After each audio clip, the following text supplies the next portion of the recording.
I'm Iain, and welcome back to the Northland Workshop. Sometimes there are shop upgrades that, for one reason or another, just get put off and put off and put off, and this shop upgrade is one of them. Today, we're going to install this woodworking vise that I've actually had for 9 years at this point, and am just getting around to installing it. I've wanted to do this for a long time, but something's always come up. Well, in this video, we're going to actually install it. Let's get started. I'm marking the bolt locations for the vise, and the easiest way to do that, instead of finding a way to hold it under the workbench top, is to simply flip it upside down and mark the holes on the top of the workbench. With the holes marked, I can go ahead and start drilling the holes.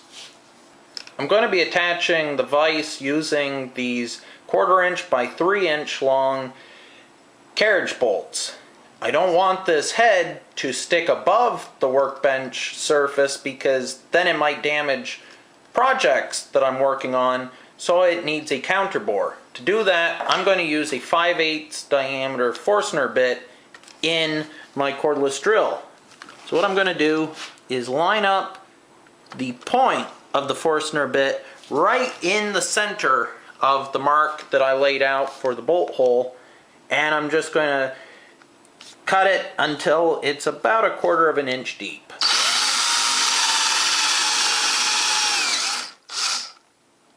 That should be plenty. I'll do the same thing over here. Now I've switched to a 17/64 bit, so 1/64 of an inch bigger than the 1/4 inch bolt. That little pilot bit on the end of the Forstner bit will give me a perfectly centered reference hole to start drilling from. And this I'll drill all the way through to the bottom of the workbench top.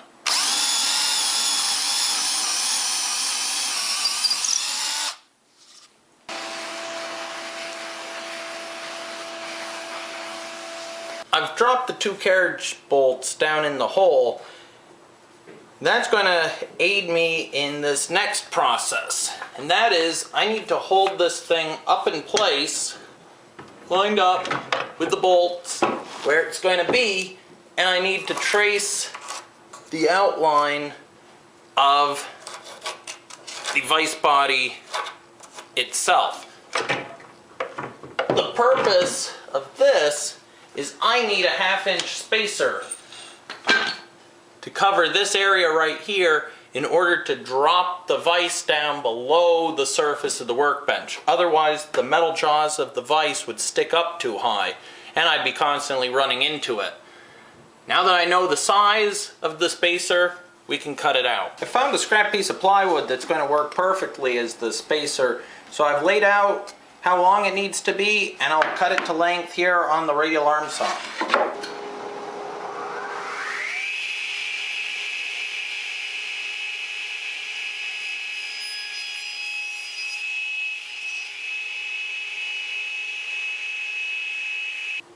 To fasten the spacer in place, I'm going to pre-drill 4 holes for some 1 inch drywall screws. I'm not going to glue it, so that way if I ever have to change out the vise, I can easily change out the spacer.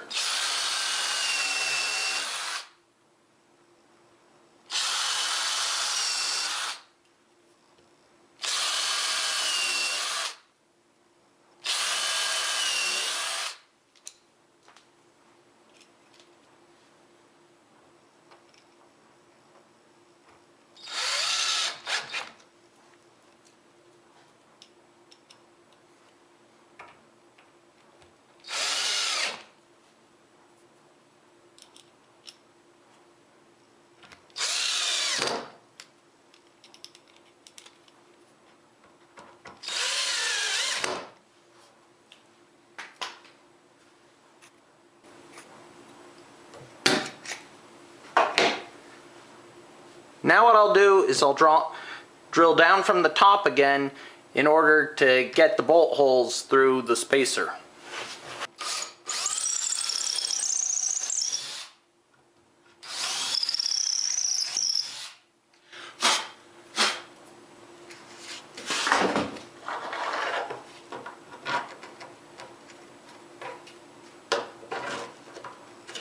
This vise has 2 screw holes in the back for long wood screws to go into the workbench top. Unfortunately, even with this vise all the way open, I can't fit even my smallest drill in there. So luckily, I happen to have a right angle drill.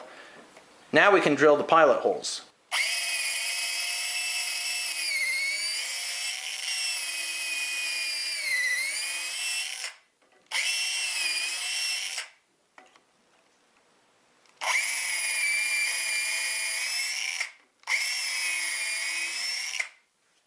Being a true wood screw, I need to drill a slightly bigger hole for this part of the shank because it's a wider diameter than the root of the threads.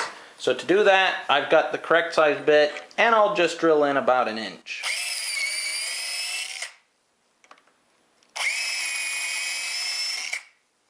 And finally I can go ahead and drive the screws in.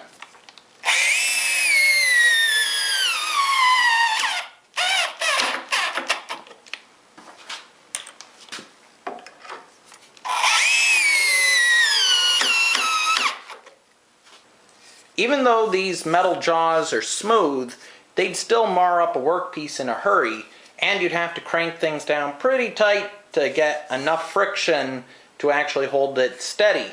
So to help with that, woodworking vices typically have wooden jaws screwed into the metal jaws, and this is actually the one remaining wood jaw left over from this vise, and as you can see, it has seen better days. But it can still serve one last purpose, and that is to be a template for the new jaws. Now this jaw was made out of maple, and maple is a very hard wood, and it will make a long-lasting vise jaw. Unfortunately, it also has a tendency to crush softer wood such as pine, and because I do a lot of projects with pine, I'm going to opt for a softer jaw that I might just have to replace a little bit faster. In this case, I'm going to use some 1/2 inch thick pine. I've got the table saw set to the same width as the original jaw, so now I can start ripping the pieces down to width.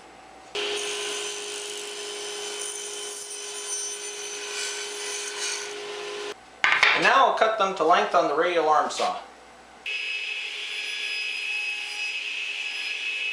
For the outer vise, all I need to do is keep it lined up and drill through the pre-existing holes to screw it in place. The best way to hold it in place is to actually use the vise itself. So now I can use a self-centering drill bit to drill some pilot holes.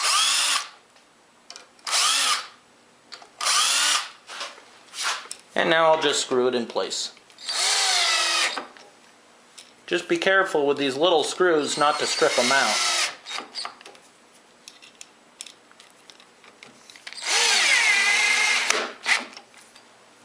Attaching the inner jaw is a little trickier because it's got these 2 pre-drilled and pre-threaded holes in the back jaw that I need to drill corresponding holes in the wooden jaw to line up perfectly with those.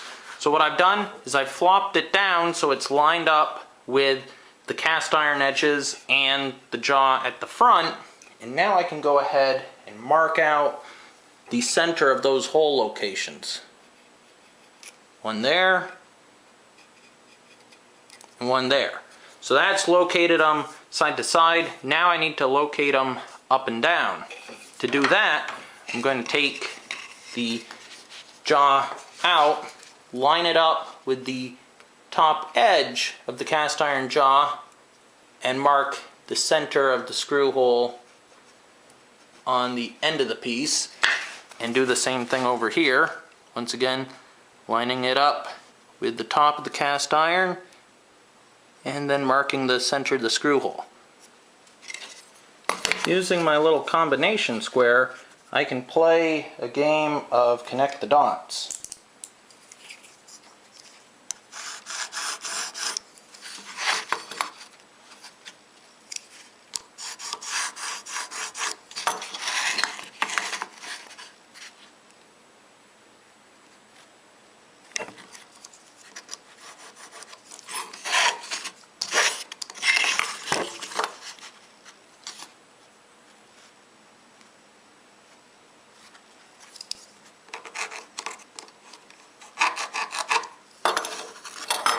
X marks the spot. Now we can drill the holes. To drill the holes, I'm going to use a 1/8 inch drill bit in my cordless drill.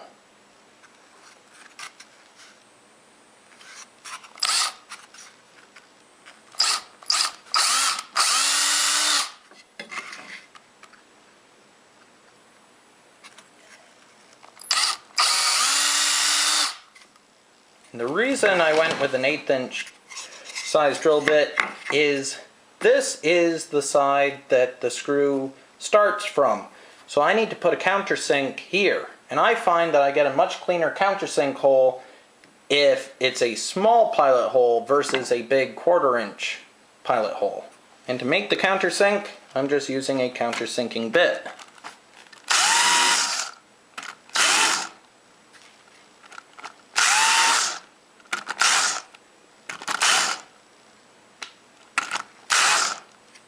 I want to make sure the countersink is deep enough to completely recess the head of that screw, otherwise it'll mar the workpiece. Now I can go ahead and drill the actual size hole.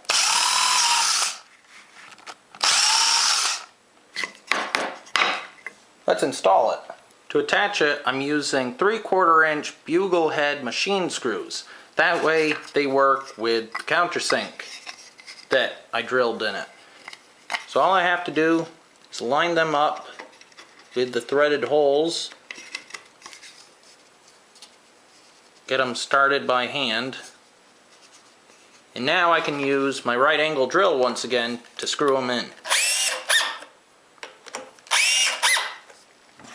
One final thing I want to do before calling this vise officially complete is to just chamfer the edges of these wooden jaws ever so slightly. And to do that, I'm going to use this teeny tiny little block plane that I keep in my tool belt for just such occasions.